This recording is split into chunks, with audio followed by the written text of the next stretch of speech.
నమస్కారం. తెలుగు రాష్ట్రాలు అనగానే మనకు ఠక్కున గుర్తొచ్చేది ఆ మాతృభాష ఒకటే అయినా ఇక్కడి సంస్కృతి, జీవనశైలి, పెట్టుబడుల అవకాశాలు మాత్రం ఎంతో భిన్నమైనవి. సో, ఈరోజు మనం ఆసక్తికరమైన ఈ ద్వంద్వ గుర్తింపులను డీకోడ్ చేద్దాం. సో, ఇటు కొత్తగా వచ్చే వారికి కల్చరల్ గైడ్‌లా, అటు పెట్టుబడిదారులకు ఎకనామిక్ బ్రీఫింగ్‌లా, అలాగే స్టూడెంట్స్‌కి ఒక సాలిడ్ స్టడీ గైడ్‌లా ఈ ఎక్స్‌ప్లెయినర్ ఉండబోతుంది. సో, ఇక ఏమాత్రం ఆలస్యం చేయకుండా అసలు విషయంలోకి వెళ్ళిపోదాం. రైట్. సో, ఒకే భాష మాట్లాడే 2 ప్రాంతాల మధ్య కల్చరల్ వేరియేషన్స్ ఎలా ఉంటాయో చూస్తే నిజంగా ఆశ్చర్యం ఏక మానదు. ఒకవైపు ఆంధ్రప్రదేశ్ కోస్తా తీరపు స్వచ్ఛమైన గాలి, ఘాటైన సీ ఫుడ్ సంస్కృతి, వంకాయ లాంటి అచ్చ తెలుగు పదాలు మనకు కనిపిస్తాయి. దానికి పూర్తి భిన్నంగా తెలంగాణ పల్లెల మట్టి వాసన, బైగన్ లాంటి ఉర్దూ పదాల కలయిక, నిదానంగా ఉడికించే ఆరోగ్యకరమైన చిరుధాన్యాల వంటకాలు కనిపిస్తాయి. ఒకే మూలం నుండి వచ్చిన ఈ 2 సంస్కృతుల వెనక చాలా ఇంట్రెస్టింగ్ స్టోరీనే ఉంది. సో, ఈ ఎక్స్‌ప్లెయినర్‌లో మనం ప్రధానంగా 5 అంశాలను కవర్ చేయబోతున్నాం. అవేంటంటే, 1 చారిత్రక మూలాలు, 2 మాండలికాల విశ్లేషణ, 3 వంటకాల వైవిధ్యం, 4 ఆర్థిక ప్రభావం, మరియు 5 రియల్ ఎస్టేట్ గ్రోత్. సో, మొదటి భాగం చారిత్రక మూలాలు.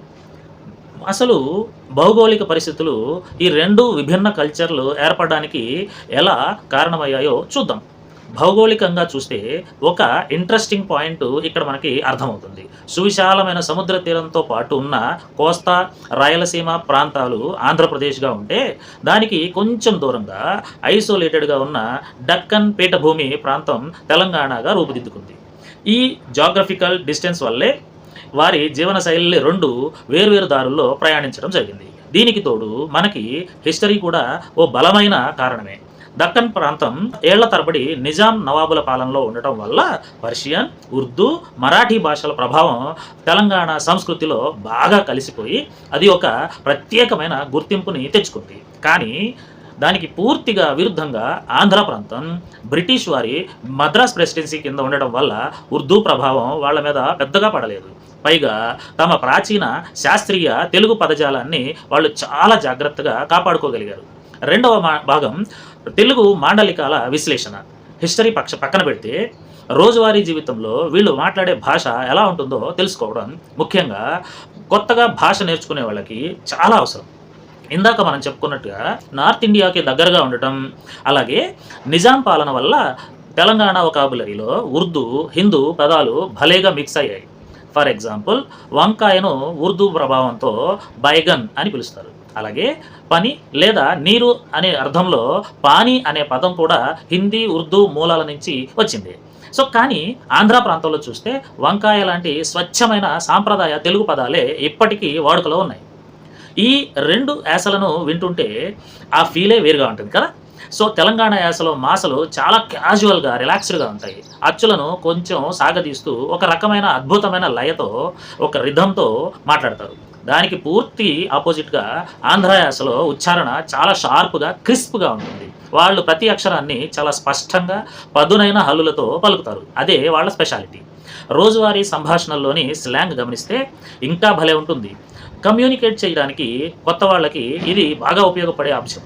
సో, తెలంగాణలో ఫ్రెండ్స్‌ని చాలా ఆప్యాయంగా "ఏం బావా, ఏం మామ" అని సాగదీస్తూ పలకరిస్తారు. అదే కోస్తా ప్రాంతానికి వెళ్తే అది చాలా క్యాజువల్‌గా, షార్ట్‌గా "ఏంట్రా చెప్పురా" అన్నట్లుగా మాట్లాడతారు. అలాగే సరదాగా బెదిరించాల్సి వస్తే తెలంగాణలో "సొంపుతా బిడ్డ" అంటారు. అదే ఆంధ్రాలో "సౌరా" అంటారు.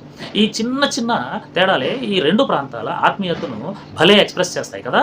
సో, ఇక మూడవ భాగం వంటకాల వైవిధ్యం దగ్గరికి వస్తే కోస్తా వర్సెస్ దక్కన్.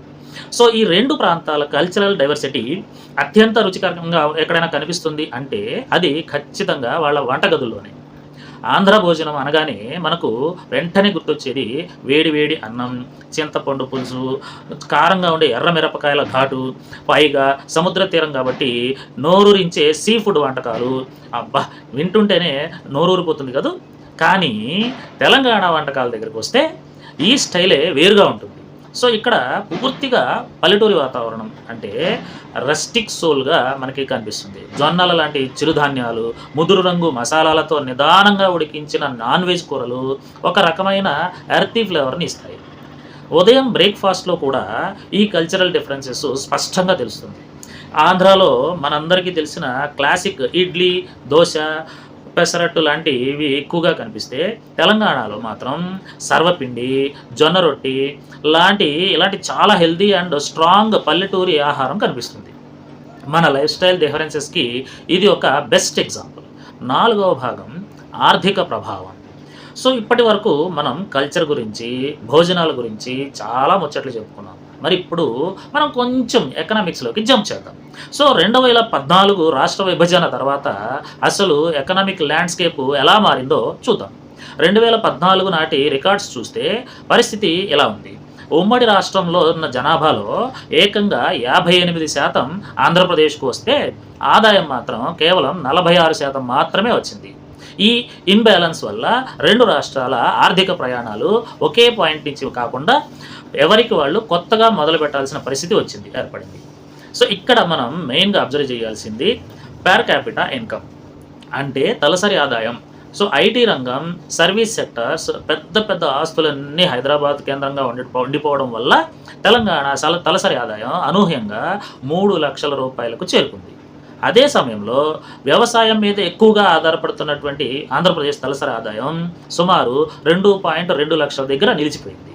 సో, ఇక ఐదవ భాగం రియల్ ఎస్టేట్. మన చివరి టాపిక్ అయినటువంటి రియల్ ఎస్టేట్ మరియు పెట్టుబడులు మరియు భవిష్యత్ వృద్ధి. రియల్ ఎస్టేట్ ఇన్వెస్టర్స్‌కి, ఎకనామిక్ స్టూడెంట్స్‌కి ఇది చాలా క్రూషియల్ ఇన్ఫర్మేషన్.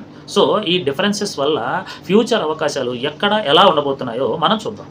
ప్రస్తుత ల్యాండ్ ప్రైజెస్ ఎలా ఉన్నాయో గమనిస్తే, ముంబై, ఢిల్లీ లాంటి మెట్రో నగరాలైతే ఎకరాకు కోట్లలో మనకి ఆకాశాన్ని అందుతున్నాయి. అయితే ఇక హైదరాబాద్, బెంగుళూరు నగరాలు టెక్ హబ్బులుగా ఫుల్ మెచ్యూర్ అయిపోవడం వల్ల ఇక్కడ కూడా ధరలు కూడా మనకి 60 నుంచి ₹1,00,00,000 పైన స్టడీగా ఉన్నాయి. ఇవి ఆల్రెడీ ఎస్టాబ్లిష్ అయిన మార్కెట్స్.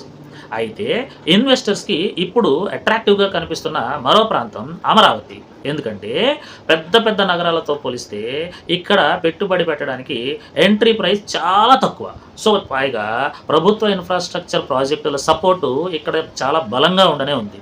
సో, ఒకప్పటి హైదరాబాద్ లేదా బెంగుళూరు ప్రారంభ దశల్లో ఎలాంటి భూమి కనిపిస్తుందో, అదే రేపటి రోజున అమరావతిలో కూడా అలాంటి వృద్ధి ఖచ్చితంగా కనబడే ఛాన్స్ ఉంది అని ఎక్స్‌పర్ట్స్ చెప్తున్నారు.